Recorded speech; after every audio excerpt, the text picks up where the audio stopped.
Assalamualaikum warahmatullahi wabarakatuh. Nama saya Abid Sulaiman, NIM 42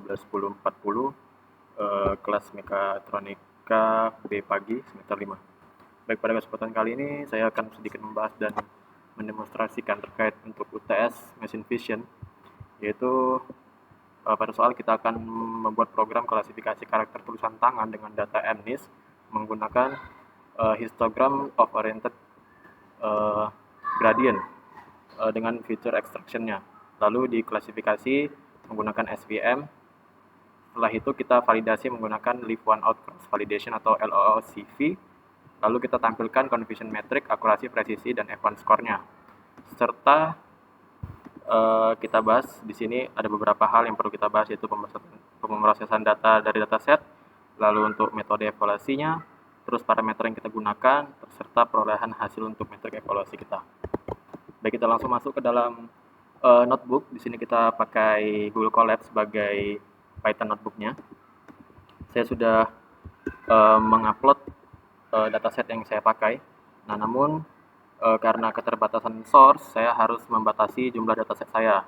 Jadi saya buat untuk 1000 dataset saja. Jadi untuk itu saya perlu membagi semua dataset saya sebarkan per kelasnya menjadi 21 atau 22 data per kelas. Jadi nanti akan ada sekitar 987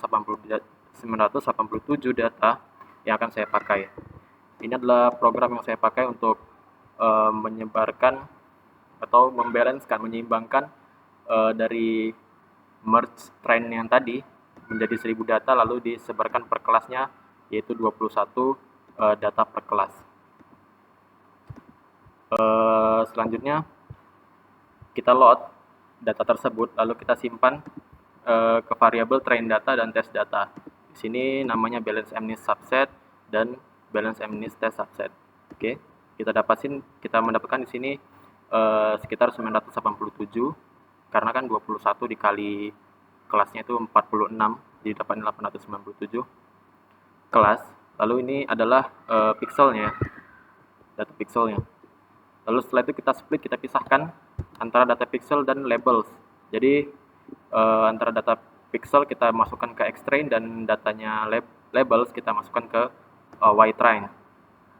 Setelah itu kita dapat di sini tetap sama ya antara data pixel dan data label, berarti setiap gambar di sini mempunyai labelnya masing-masing.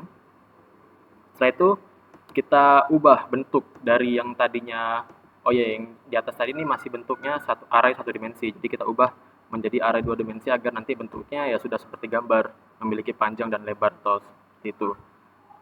Untuk kita ubah bentuknya, kita menggunakan cara seperti ini, fungsi reset, menjadi 987 gambar dengan pixel 28x28.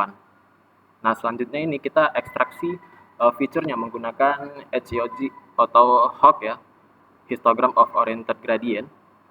Ini parameternya yang bisa kita atur, orientasinya kita buat 9 default saja. Lalu pixel per cell-nya ini bisa kita buat lebih kecil agar lebih presisi, tapi mungkin nanti akan memakan waktu lebih lama. Jadi kita pakai default juga 8x8 dan cell per blocknya juga bisa kita atur, tapi kita pakai default juga 2x2 ya. Selanjutnya kita simpan ini ke dalam variabel xtrain hog dan xtest hog, karena kita punya dua ya tadi ya, train dan test. Selanjutnya kita standarisasi agar nanti pada saat evaluasi menggunakan SVM ya, SVM lebih mudah untuk dimengerti oleh program. Nah, kita dapat di sini feature-nya itu sebanyak 144 karena kita punya 16 poin dikali dengan 9 orientasinya ini. Setelah itu ini adalah ini adalah blok program untuk kita membuat evaluasi performa kita menggunakan LOOCV yang tadi. Nah, ini kita pakai library-nya Sklearn.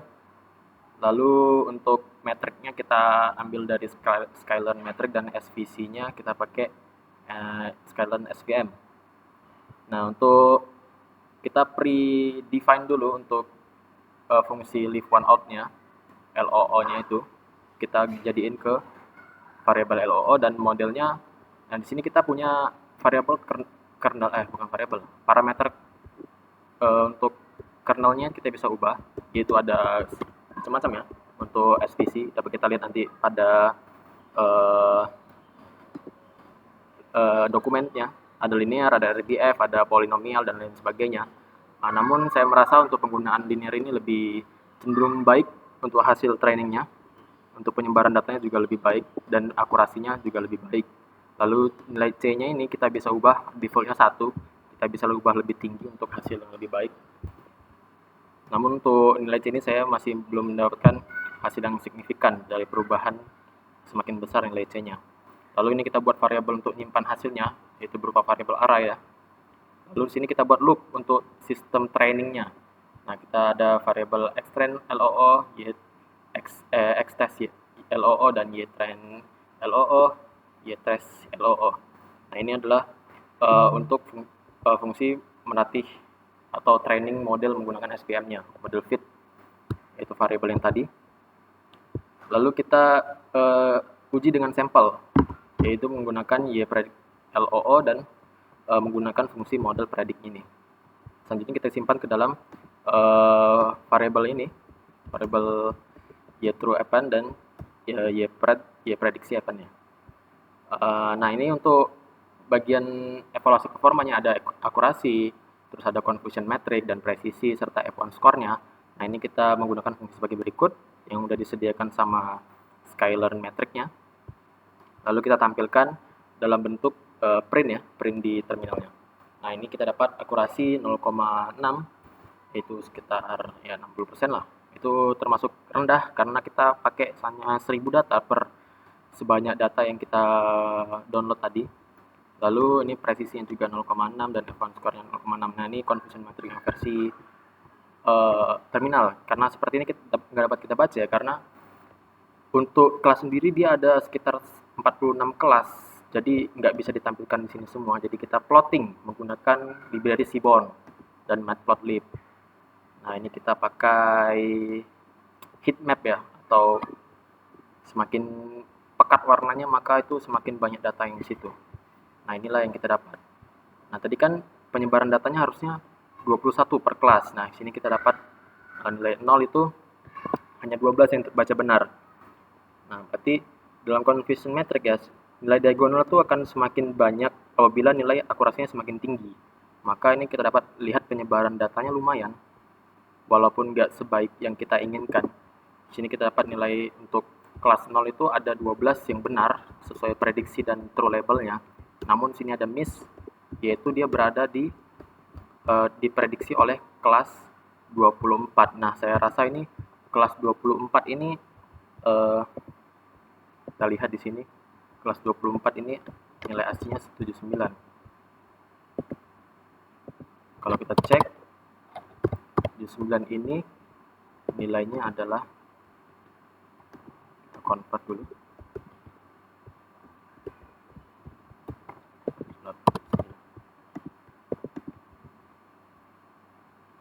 oh besar ya, maka ya memang seperti itu. Untuk abjad O itu mirip sekali dengan nilai 0. Jadi ada di sini miss untuk dia mengerti apakah itu angka 0 atau nilai apa atau huruf O. Namun sini juga sudah ada beberapa, jadi nggak ada yang 0 lagi ya. Sebelumnya saya mencoba dengan penyebaran data yang tidak rata atau random. Nah, di sini masih ada nanti nilai 0 untuk diagonal pada bagian confusion metricnya. Nah, ini kita dapat periksa ya train data penyebaran distribusi labelnya.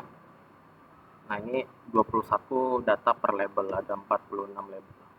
Ada 46 kelas maksudnya. 21 data per kelas maksudnya. Nah, 24 ini adalah nama kolom yang ada di dataset. Nah, selanjutnya ini kita bisa tampilkan ya preview untuk misalkan kita mau kelas 0 atau nilai 0 yang tentunya. Kita bisa preview betul nggak sesuai dengan confusion metric yang kita dapat. Jadi di sini kita harusnya yang benar itu true-nya 0, prediksinya 0. Nah, kita hitung di sini. Yang 0 ya, 1 2 3 4 5 6 7 8, 9, 10, 11, 12. Ada 12 data yang terprediksi benar. Kita lihat confusion metric. Nah, benar. 12 data dan sisanya itu nggak terprediksi benar. Oke, kita coba lagi untuk angka. Oh ya, di sini juga saya tampilkan untuk akurasi per kelasnya, yaitu untuk kelas 0 itu 57% saja akurasinya. Dan ini bisa berbeda-beda untuk setiap kelas. Kita coba di di kelas 3.